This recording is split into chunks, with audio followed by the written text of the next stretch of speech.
El gobierno a Sánchez le ha quedado bonito. Es femenino, elegante, aséptico, tecnocrático, como de Silicon Valley. Que haya tantas mujeres es un logro civilizatorio.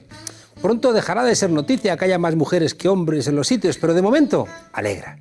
Dicen las feministas que hay que hacer un feminismo situado y que da igual que te cruja Margaret Thatcher, Soraya Sáenz de Santamaría o Calviño. Pero no hay que olvidar que como el gobierno de Sánchez es del nuevo PSOE, pues igual las cosas son diferentes. Y además, hoy ayuda a que sean mujeres y no hombres. Es verdad que hay algunas cosillas en el gobierno que hacen ruido, pero en la sociedad del espectáculo las apariencias son esenciales y eso es lo importante. Raciones dobles de optimismo y caminar todos juntos y mirar atrás, que es por España. Parece una frase de Rivera. Eso sí, mientras no venga un 15M, aguarde la fiesta. Negar el charming de este gobierno es propio de gruñones airados que renuncian al dulce y se quedan fuera de la alegría de ver qué buen tipo luce Grande Marlaska y lo bien que le sientan los trajes al lado de esa pereza física de Zoido y sus corbatas con esos nudos inmensos que parecen nudillos de boxeador cascado. Si no te gusta este gobierno, es que te falta sensibilidad y no entiendes de imagen. Y entonces te quedas fuera de la foto optimista y ayudas a que Aznar traiga sobre sus hombros a Rivera a cantar un Cara al Sol con una base tecno porque ahora se están recuperando los vinilos. El gobierno de Sánchez tiene luces de neón y maneras de tecnocracia, de manera que el mensaje es que no va a faltar nunca una sonrisa, que la tienda va a estar abierta 24 horas y que los problemas se van a solventar solos, porque los problemas no son de redistribución, ni de clase, ni de género, ni de raza, ni de esas cosas antiguas, sino que los problemas son técnicos. ¿Y quiénes están en los mandos? Pues los que saben de las cuentas, los que saben lo que dan de sí. Así que despreocúpate. No hay que sacar conclusiones precipitadas por la gente que ha ido a la toma de posesión de los ministros. Los Florentino, los Villarmir, esos siempre tienen que ir a la toma de posesión de un ministro de Fomento, aunque nombraran a Lenin. La política se ha vuelto espectáculo y por eso todo va tan deprisa, pues como los efectos especiales de las películas de superhéroes. El guión da lo mismo, porque lo que quieren es entretenerte. Todo puede subir y bajar con la misma rapidez, porque el humo puede pasar de ser muy denso a disiparse en segundos. Ayer Rivera estaba gobernando España desde su camisa empechada y sus encuestas y hoy está con un proceso sancionador abierto por el Tribunal de Cuentas y con la mirada como perdida. Pero eso le puede pasar a cualquiera, bueno, salvo a los que se mueven como paquidermos, como el PP, que no se atreven a hacer mudanza, pero que al final la harán, seguramente con Feijóo, y entonces también entrarán en el vértigo. Quizá, por todo esto, la izquierda o la que quiera ocupar ese espacio debiera buscar cosas que queden. No sé, por ejemplo, cambiar el sentido común, hablar de aquello que decía Gramsci de la hegemonía, para que no sea todo un mero juego de luces y podamos tener faros ideológicos antiniebla para ver detrás de tanto destello. Bienvenidas a la frontera, desobedientes. El presidente del gobierno va a mantener una conversación contigo, que era lo que quería. Pedro, buenos días, ¿cómo estás? Buenos días, señor Aznar. Muy bien, aquí todo en orden en la estación. ¿Qué tal usted? Ahí te veo muy elegante con las banderas, estás estupendo. Estamos muy orgullosos de que estés ahí. Lo que podemos, en el espacio. Oye, Pedro, ¿por dónde estáis ahora? ¿En qué zona? ¿O estáis sobrevolando alguna zona especial? ¿Qué zona? Pues no lo tengo ahora controlado. Un momento. Y muchos saludos a tus compañeros. Que sea un éxito la misión. Y te esperamos aquí a la vuelta. Y como hemos quedado, nos reunimos para que nos cuentes todo lo que has hecho por allá arriba. Eso puede tardar hasta un mes y medio.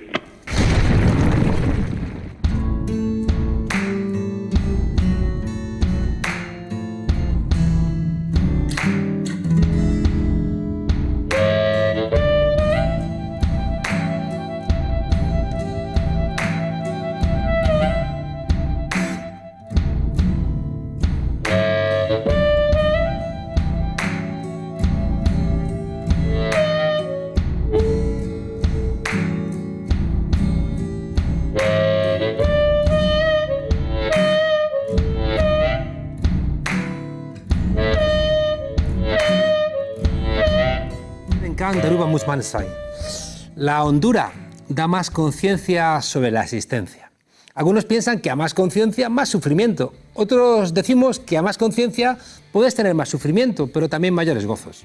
La filosofía te puede llevar al nihilismo o a la actitud de Epicuro, que es lo que enseña a vivir. Cuanto más tocas el corazón del mundo, se te abren las dos posibilidades, la desesperación o el gozo. Yo pienso como Unamuno, que por la mañana se levantaba creyente y por la noche se acostaba ateo. Así explicaba a nuestro invitado para qué sirve la filosofía.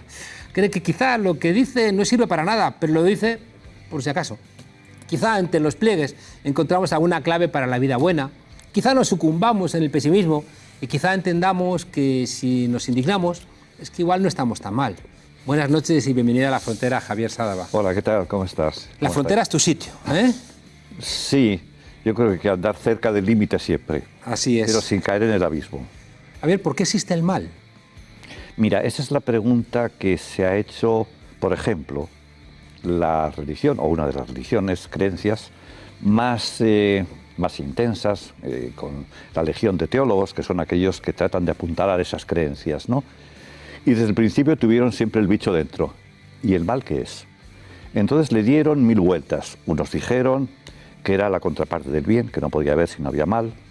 Otros dijeron que era la pedagogía para poder vivir bien, que primero había que pasar por el mal.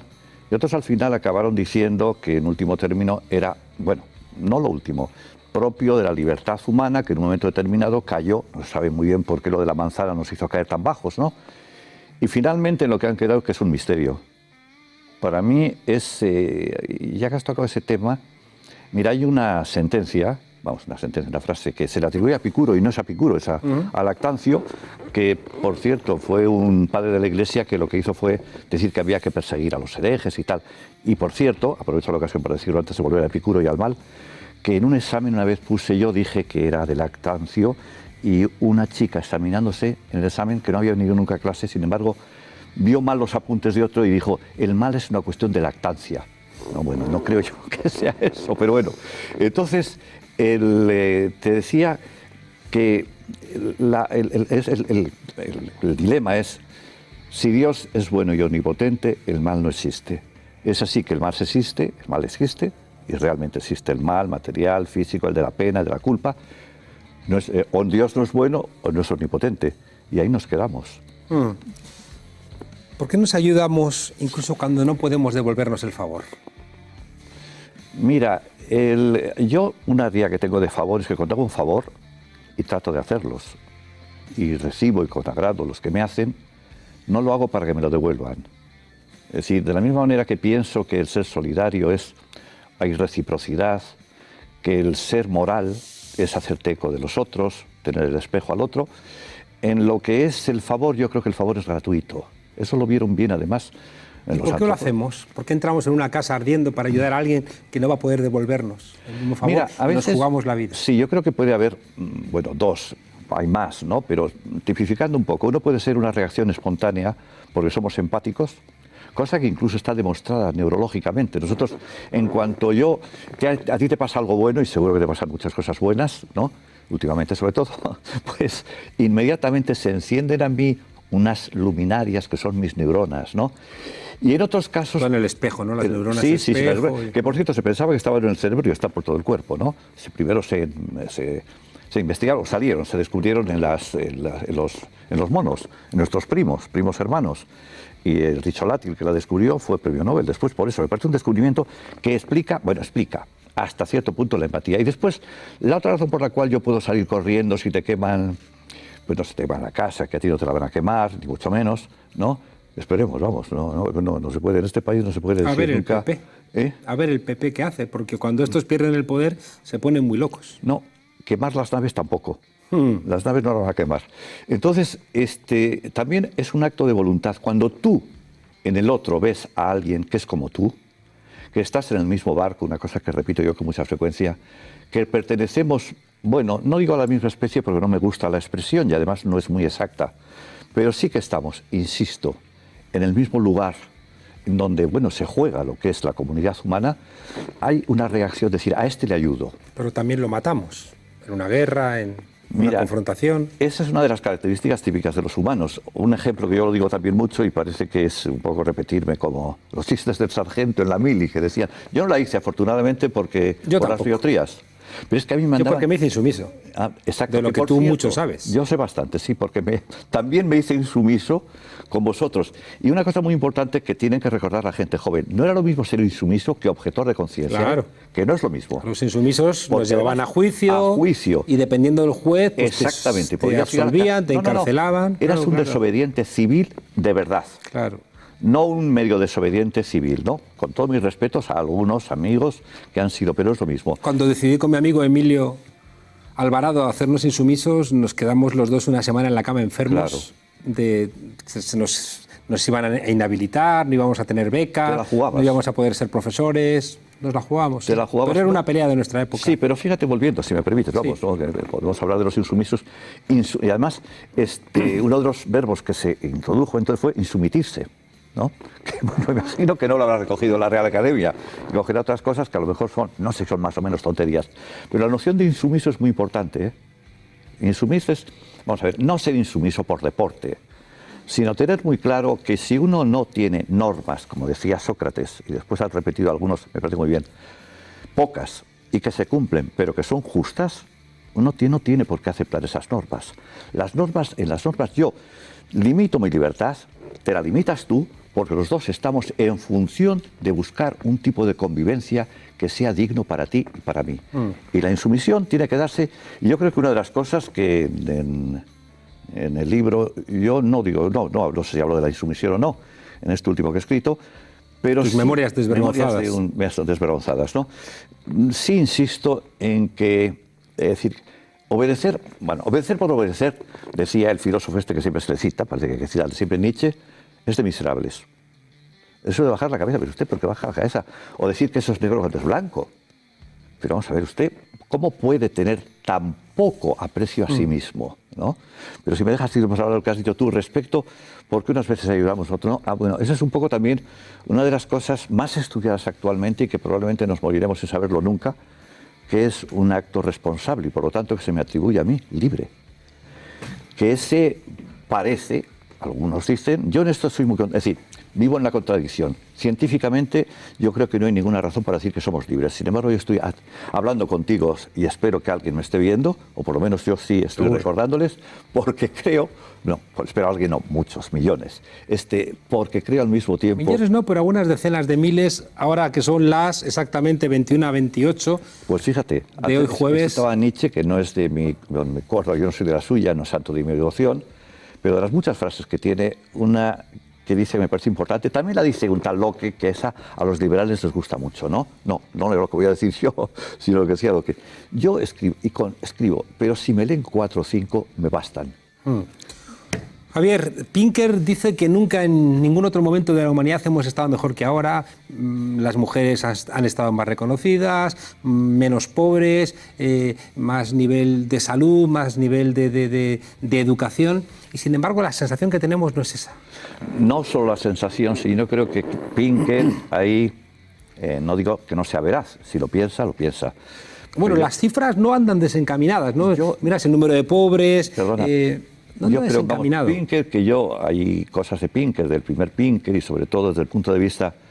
Bueno, él es discípulo a medias de Chomsky, pero no ha seguido a Chomsky después, porque lo que está dando es bastante, me parece, material y misiles a la derecha clásica. Estamos, ¿por qué protesta usted? Pero yo creo que se hace una proporción que es falsa. Que, por ejemplo, haya más teléfonos ahora que hace un siglo podría parecer un progreso, y lo es en términos puramente cuantitativos. Ahora bien, como hay que comparar, y no lo hace Pinker en ninguno de sus 2 últimos libros, es lo que se podía en la media, lo que se podía hacer y lo que se hacía, y lo que se puede hacer ahora y lo que se hace. Y ahora tenemos, por ejemplo, una cantidad de medios de todo tipo, incluso para abastecer a 3 o 4 veces la humanidad, y se muere mil de hambre. Proporcionalmente, yo creo que no estamos mejor, incluso peor.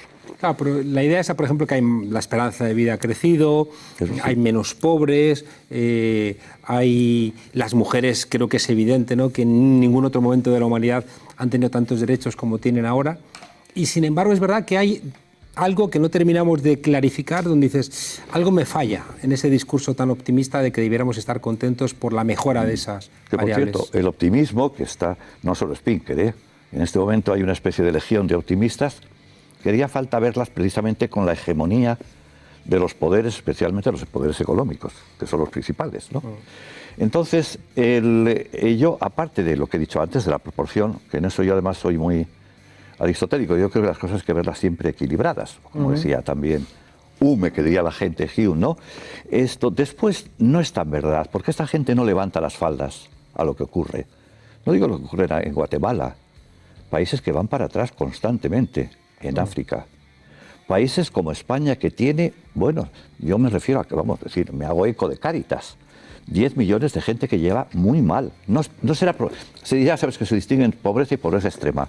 Hombre, pobreza extrema no es tanta, pero pobreza, gente que llega muy mal a fin de mes, gente que está ganando 600, 800 euros trabajando 12 horas, y parece que eso no cuenta. Que haya pena de muerte, y esto lo repito con mucha frecuencia, en la mayor parte de los Estados Unidos, eso parece que no cuenta. Que lo que está pasando en todo Oriente Medio esté repercutiendo de una manera extraordinaria en niños, viejos, no viejos, mayores, todo el mundo, parece que eso no cuenta. Y solo cuenta aquellos aspectos que efectivamente, yo, vamos, acabo de hablar al mediodía precisamente de, lo digo rapidísimamente, del Homo tecnologicus. Eso es un avance impresionante. Y la biomedicina, avance impresionante. ¿Pero para quiénes? Para unos pocos. Y otras cosas quedan en el aire.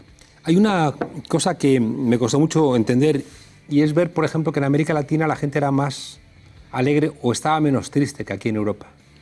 Mira, Juan Carlos, a mí eso me parece por una parte bien, y me parece por otra parte, con todos mis respetos a ti, por supuesto, falaz. Y te explico por qué. Vamos a ver, en todos los libros que se han escrito últimamente mucho sobre la felicidad, y yo le tengo uno de los grandes temas, porque es el tema de la ética, es el tema de la vida humana. Vivir lo mejor posible dentro de las muchas miserias que tenemos alrededor, ¿no? Bueno, yo me acuerdo que me encontré con el rector de una universidad, porque lo había oído tanto en los libros, y en este caso era una persona ilustrada la que me lo decía, pero si son mucho más felices los marginados en México que nosotros, que los grandes magnates. Y le dije yo, ¿y usted por qué no se cambia entonces? Y me cambió de conversación. Pero fíjate que yo sí te podría contestar que la diferencia está en que ellos... Es una felicidad que yo entiendo que de alguna manera tiene algo de infantil, porque no tienen el contraste. Sí, nosotros sí tenemos el contraste. Vamos, ¿no? A ver, yo creo que eso es una verdad, pero una vez más te digo que a medias. Por ejemplo, hay gente, es un poco lo de Epicuro, que antes lo citabas, al cual para mí es una referencia importante en la vida, en la mía y en la que yo deseo, a aquellos que quiero e incluso a aquellos que no quiero. Una cosa es de Epicuro, lo importante no es, no es el que más tiene, sino el que menos necesita. Y ahí son más felices. Necesitan menos. Pero por otra parte, si hay tantos bienes alrededor que les podrían al mismo tiempo dar una serie de bienes materiales y esos llamados espirituales o intelectuales, pues mejor. Claro, pero resulta que nuestra sociedad ha venido acompañada con alguna suerte de Pedro que viene con su rebaja. Es decir, Pedro, en las partes, a mí me suena. En las partes más ricas de nuestras sociedades, hasta un 30% de gente llega a final de día con ansiolíticos, antidepresivos, drogas. Entonces, uno tiene la sensación de que algo hemos hecho mal, ¿no? Es decir, bienestar, esa construcción acumulativa de bienes, pero al final dices, algo falla, algo no estamos haciendo bien. Pero totalmente de acuerdo, y además tiene que ver, pienso, con lo que, o quisiera ser coherente con lo que he dicho antes. Hay un libro que recomiendo a todo el mundo, y aunque sea una pedantería recomendarlo, bueno, pues me parece que es el de Freud, El malestar de la cultura. Decía, estos avances aparentes que tenemos, en el último momento se están haciendo, reprimiendo una cantidad de cosas que son muy nuestras, que son nuestras potencias, y están haciendo que la gente, bueno, pues sea cada vez más neurótica y estemos llenos de ansiolíticos.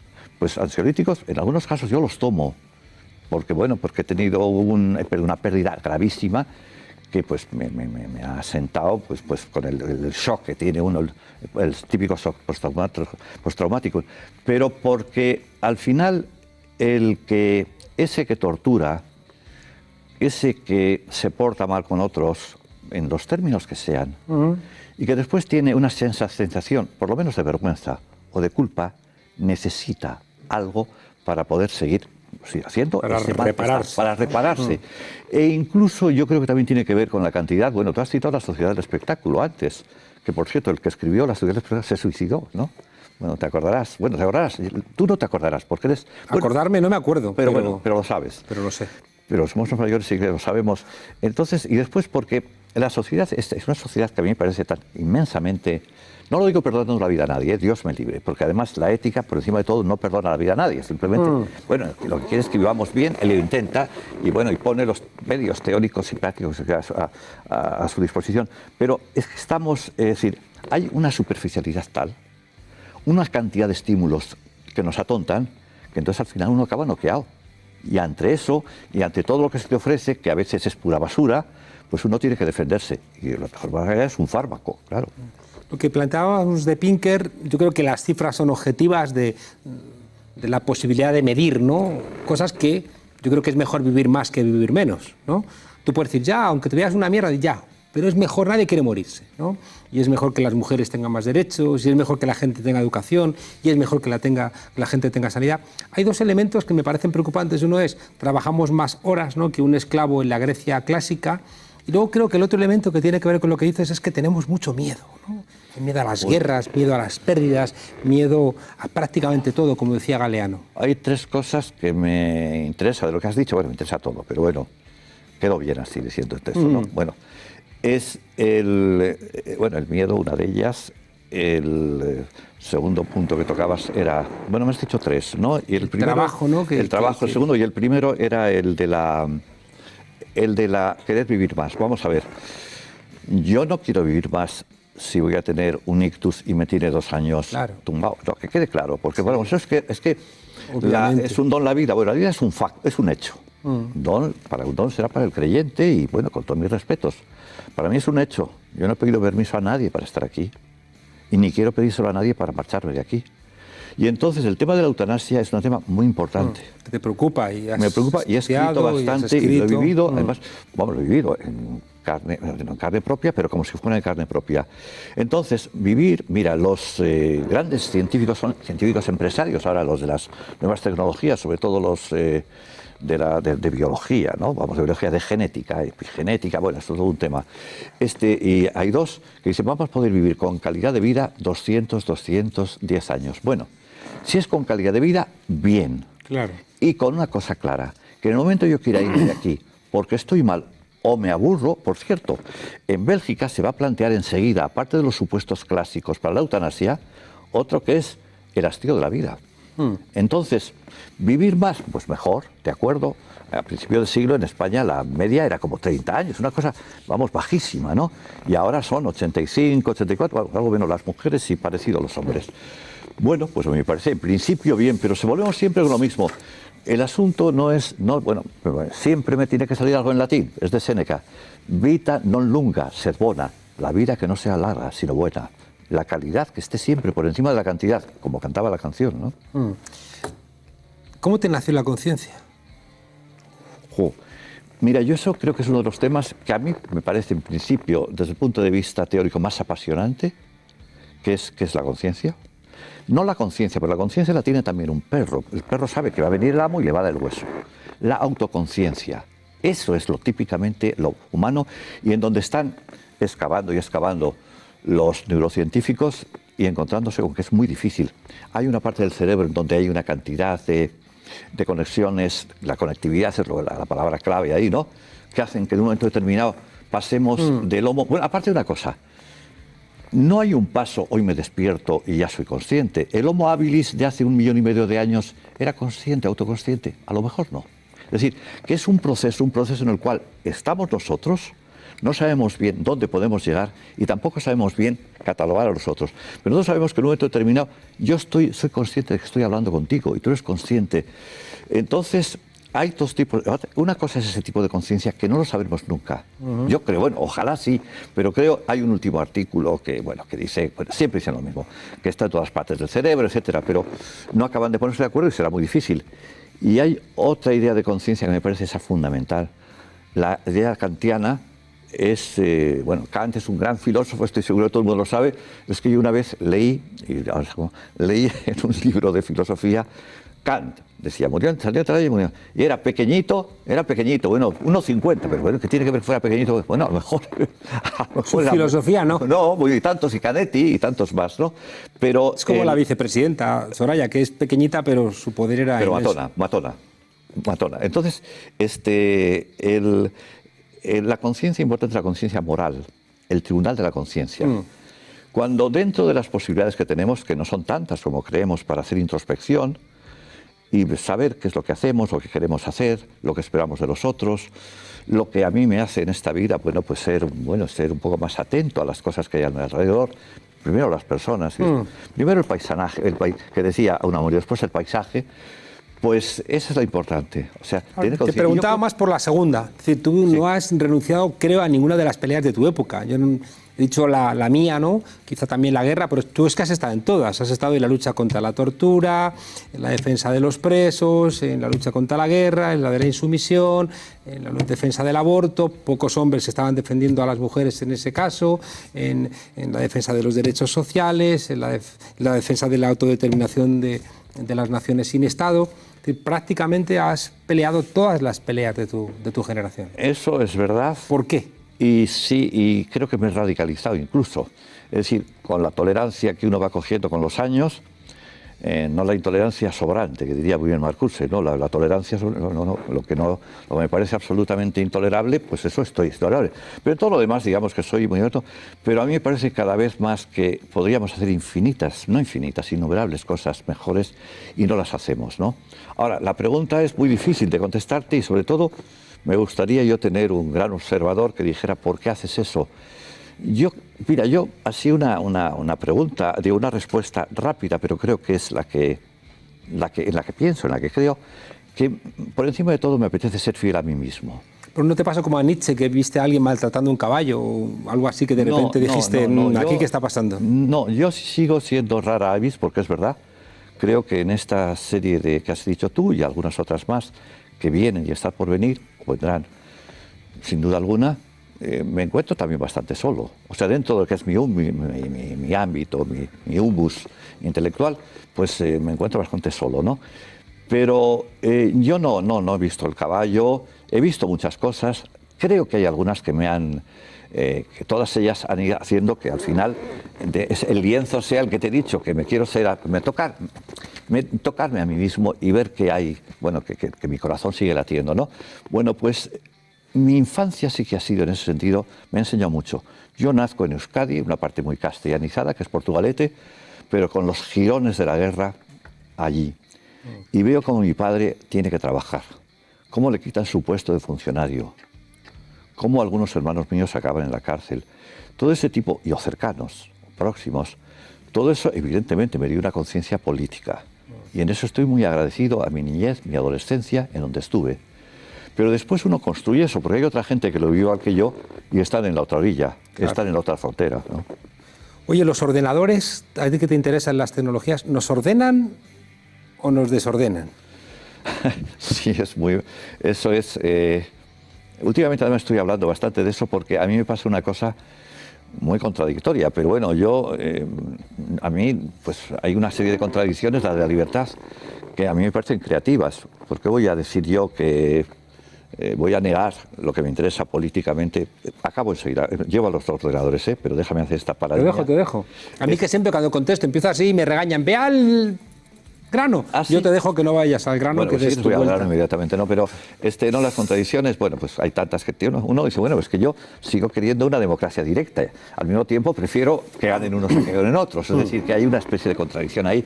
Al mismo tiempo, pues me ciño a ciertas cosas de la democracia representativa, las menos que puedo. Bueno, pero en fin, en el caso de los ordenadores, a mí me parece que es un avance extraordinario teórico que puede darnos muchos bienes y por otra parte puede alienarnos del todo. Pero eso es como la rueda que se inventa en Sumeria, que al principio es el gran avance, posibilita el comercio, cosa que agradecería mucho Escotado, por cierto, y por otro lado, pues el carro de guerra de los hititas que después mata. Es decir, que por una parte están haciendo dos cosas que me parece que pueden desordenarnos. Una, que quede esto de tal manera dentro de nosotros que nos haga tener una inteligencia artificial muy desarrollada, pero una falta de afectos, una falta de sensibilidad y una falta de conciencia moral grande. Y por otra, que al final, se lo oí una vez a Tamames, que ahora, por cierto, está más bien en otra orilla, ¿no? Es que vamos a acabar teniendo una sola empresa. Es decir, que los ordenadores, Como la marca Acme, ¿no? De los dibujos animados. La marca, Todo bueno, va a ser marca Acme. Exactamente. Y es que los robots, en todas sus fases, la inteligencia estricta, la ampliada, la menos ampliada, etcétera, todo eso lo están manejando Google y 2 o 3 más. Amazon, Facebook. Te lo decía porque tengo la sensación de que el desarrollo tecnológico va más rápido que nuestra reflexión moral. Pasan cosas que no sabemos entenderlas. Infinitamente más. Ha hecho un cuadro precisamente de la... Y en un momento en donde, en la transición, yo recuerdo que erais varios filósofos. Ahora no sé dónde están. La pregunta me la hago yo también, ¿eh? Ya. Yo también me la hago. Me incluyo porque soy muy autocrítico. Porque, por ejemplo, sí que hay cantautores. Que antes había y ahora sigue habiendo cantautores. Bueno, pero respecto a la filosofía, lo que no hay son filósofos. lo que ha habido es un ataque directo a la filosofía. Es que el tema de la filosofía, entendida al menos como creo que hay que entenderla, como aquel que plantea problemas e intenta buscar soluciones, pero no se limita. Es decir, ve la otra cara de las cosas, ve otra cara de la luna. Eso no interesa en esta sociedad absolutamente nada. Y los poderes políticos, los poderes que dominan la ideología, en el sentido marxista de ideología, bueno, la filosofía, pero la han quitado. No sé si la van a poner después, pero prácticamente la han anulado, ¿no? Entonces... Sí, lo planteaba porque, por ejemplo, estoy viendo una serie Westworld, no sé si la has visto, ¿no? He oído, pero yo no lo veo. Es unos parques de ocio temáticos donde hay seres humanos que en realidad son robots. Es en el oeste, entonces tú puedes ir allí, puedes matar, robar, golpear, torturar, violar, pero son robots y te lo permiten y a ti no te pueden hacer daño, ¿no? Entonces tú puedes poner allí un comportamiento nada empático, presuponiendo que no hay daño moral porque son robots, ¿no? Pero no está claro que eso sea simplemente así. No, vamos a ver. Yo respecto a la filosofía también tengo que decir que últimamente las grandes, Silicon Valley, por ejemplo, están pidiendo filósofos, ¿eh? Por algo será. Es decir, que después queda siempre la pregunta latente, queda siempre la interrogante, y esa siempre me lo dará alguien que por lo menos haya dedicado ciertas horas a leer, a mantener ciertos aspectos buenos o interesantes, importantes de la tradición y que me vienen bien. Es decir, por lo tanto, el filósofo parece que no está tan fuera de lugar. Después, respecto a los robots, yo estuve viendo con mi nieto ayer una serie que me parecía horrorosa, en donde se mataba uno a otro con una facilidad tremenda. Y eso me parece que es uno de los mensajes más perversos que se están dando en muchas de estas series, por lo que me cuentan y por lo que yo puedo otear. Y por otro lado, ese ser que podría venir, y yo, por una parte, bueno, creo que sí es para bien, muy bien, que sería lo que el superhombre, es decir, alguien que tiene unas capacidades extraordinarias, incluso nuestro cerebro mucho más desarrollado, que en eso se basa, en módulos cerebrales, y una gran sensibilidad que no la veo por ningún sitio que pueda tenerla, me parecería excelente. Pero yo creo que vamos a avanzar precisamente a lo que acabas de decir tú, a algo que sea muy racional, pero muy racional desde el punto de vista exclusivamente de la utilidad que puedan tener de algo, pero muy fuera de todos aquellos aspectos que nos humanizan. Y eso tiene que ver con una cosa que también tú siempre te preguntas, ¿qué es eso de la buena vida? Sí, yo suelo revisar, vamos, para que no después te llamen la atención, que me dejas hablar mucho. Mira, yo la dejo en 2 cosas, la buena vida, es en 3. Una, gozar de todos los placeres que tengamos a mano sin hacer mano a otro. Si hay un buen vino, el que estás tomando ahora no es buen vino, pero bueno, si hay un buen vino, un buen vino. Es agua. Es agua. Keine Macht den Dürfen. Bueno, ya, Keine Macht den Dürfen, mein Freund. Sí, señor. Ich kenne das. Bueno, entonces, Ningún poder a los idiotas, dice la taza. Exactamente. Bueno, y Gibetsu, estoy de acuerdo. Entonces,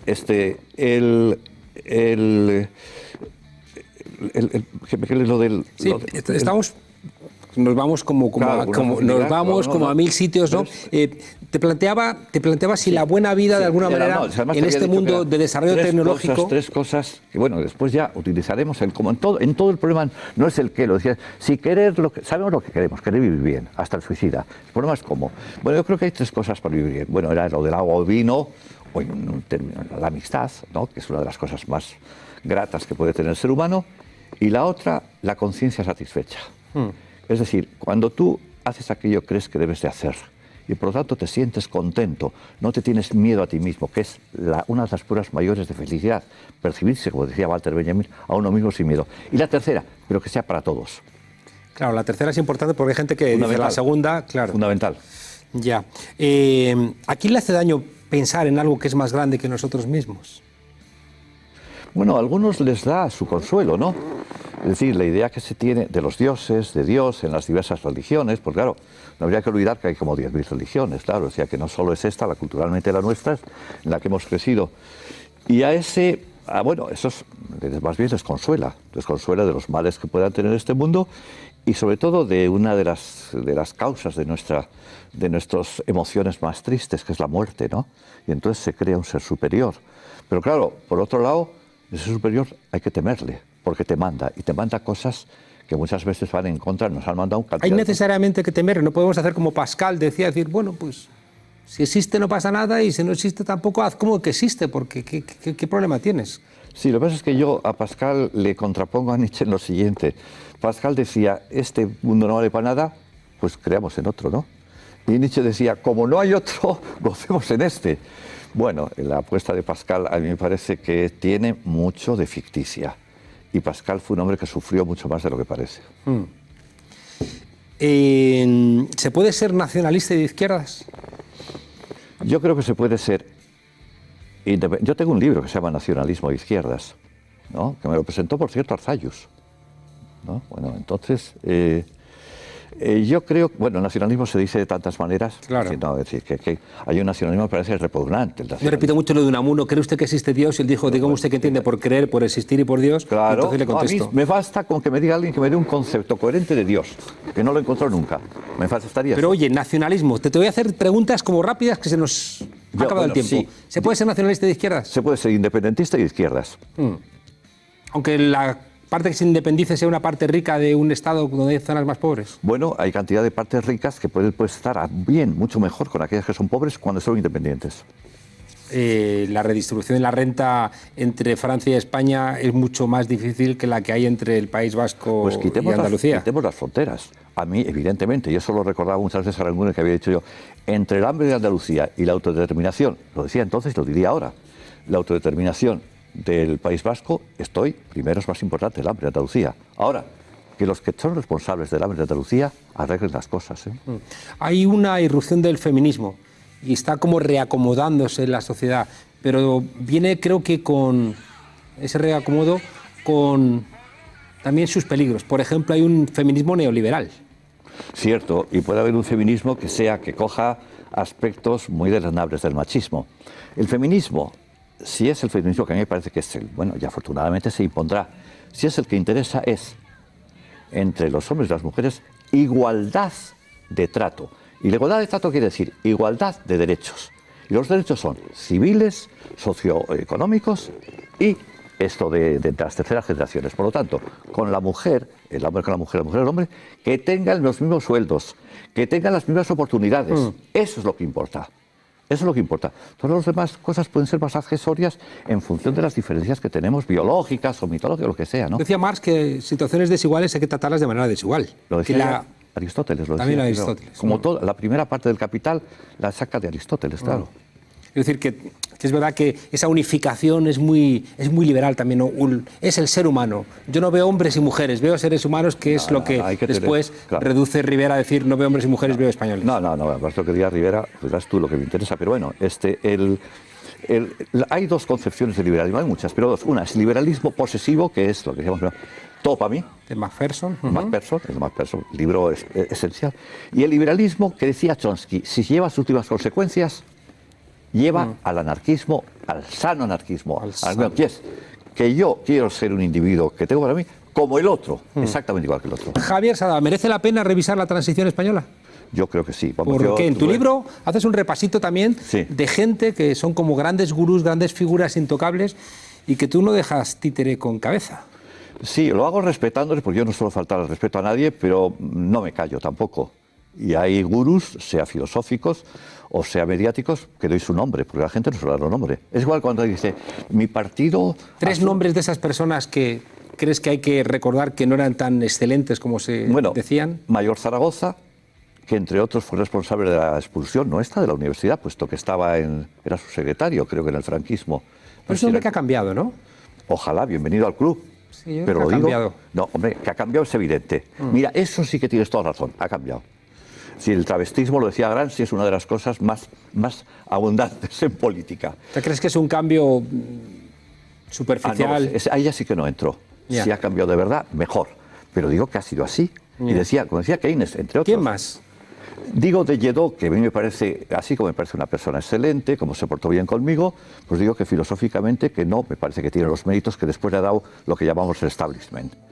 Y hablo de Gabilondo, también, que ha sido siempre elegante conmigo. Que Ángel Gabilondo. No, yo el único nombre que doy, a Ángel lo cito indirectamente, porque ha sido, pero el único nombre que doy, cuando quiero hablar un poco a veces de la falta de resistencia de este país, de la incapacidad que hay para rebelarse ante la injusticia, de por qué tenemos tanto miedo a cosas, bueno, que en último término hay que tener miedo al fuego, pero a otras cosas no hay que tenerla, y si no, usted se expone, esos tienen siempre unos clichés.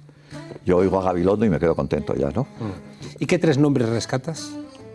Mira, yo a Anguita, que me parece una persona, me pareció, siempre que le he visto me ha parecido excelente, a Camacho, que en lo que le conocí y en lo que vivió me parece que siempre fue ejemplar, que es muy importante. O sea, en la ética tiene mucho de modelo también. Actúe usted en la vida como es, ¿no? Y después, y yo en lo que es ya lo más cercano, todos los que nos participamos, el 11M. ¿Y de pensamiento no rescatas a ningún pensador, a ningún...? Bueno, sí, a Ferrater Mora, pero claro, el hombre vivió la mayor parte fuera de este país. Y de otros, bueno, al que éramos ideológicamente muy distintos, pero que ha sido para mí el mejor filósofo que ha habido en España, murió hace poco y yo le hice un obituario, que es Jesús Mosterín, que por cierto, como yo, era de Bilbao. Era una persona grande. ¿Cuántos olvidados en la filosofía? Me acuerdo de Valverde. De Carlos Valverde, que fue... No, José... Era José Luis Valverde, ¿no? Había otro Valverde... Claro, es que Carlos Valverde era el jesuita, es José Luis, que así, José Luis fue el que dimitió él cuando echaron de la universidad, lo cual creó un problema. Y es que cuando retomaron a los expulsados, eran expulsados, pero él fue el que dijo, no hay ética sin estética. Entonces se quedó. Y se no hay quedó ética, sin no la... estética. Y es el que dijo, cascando las palabras como nueces, Exactamente. construye don Martín Heidegger, pero grulleces. Javier, me he quedado con 1000 preguntas en el tintero, tendrás que venir otra vez aquí. O lo haremos en un café, aparte que lo encantado cuando queráis. A la frontera. Tenemos también un café pendiente en donde allá podamos además... os pueda decir cosas, bueno, os puedo decir aquí exactamente. Aquí se puede decir casi todo. Todo, casi todo. Cuando entonces esto, pues me meta con Podemos también. Puedes meterte También. con Podemos, ¿no? Y con este gobierno tan estético que tenemos hoy. No, vamos a meterme con cariño, que quede claro, ¿eh? O sea, además, fíjate, una cosa, la última que quiero decir. Independientemente yo que vote o no vote, yo soy no votante, si vote, yo voté a Podemos la primera vez que salí Podemos porque mi mujer en el lecho de muerte me dijo, vota a Podemos. Vaya en su memoria de este programa. Muchas gracias, Javier Saba. Es un placer tenerte aquí. Y a vosotros, desobedientes y desobedientas, os dejamos con una nueva entrega del Tornillo, ¿no? Que analiza la última encuesta del CIS acerca de si el alcohol es la causa de las violaciones. Y dejadme deciros, yo que he pasado una semana intensa, porque este país ha cambiado, ¿no? Y nos recuerda que hay cosas que no tenemos que hacer, ¿no? Como por ejemplo dar la imagen de gestos machistas. Y yo, que tuve un gesto que se interpretó como machista, aunque yo no quería que fuera machista, me he disculpado.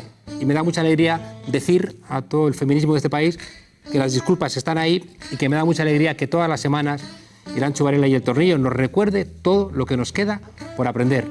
Hasta la semana que viene, desobedientes, os dejo con el Tornillo.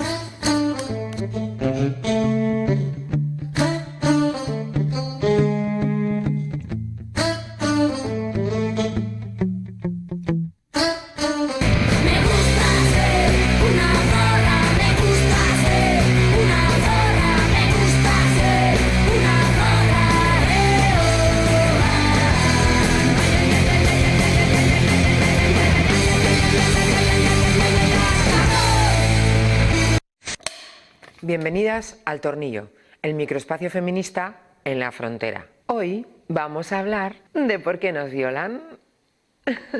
Precisamente esta es una pregunta que se ha hecho la delegación del Gobierno para la violencia de género, que digo yo que será la delegación del Gobierno contra la violencia de género. Y han hecho una encuesta, la primera encuesta sobre percepción social de la violencia sexual. Y según este estudio, el 50% de los hombres españoles y el 46% de las mujeres cree que el alcohol es la causa de las violaciones. Y 2 de cada 10 hombres no ven necesario castigar por ley el sexo no consentido dentro de la pareja. ¿Y por qué pongo esta cara de psicópata? Pues igual porque acabo de descubrir que vivo entre psicópatas, o más bien que vivís como yo en una sociedad heteropatriarcal y violenta contra las mujeres, que considera que la violación es lo normal. Que la mitad de los hombres y casi la mitad de las mujeres considere que el alcohol es la causa principal de las violaciones, y teniendo en cuenta que vivimos en una cultura en la que prácticamente todo se celebra bebiendo alcohol, pues os quiero comunicar que vivimos en una sociedad en la que la mitad de la gente considera que lo normal es violar. Pero claro,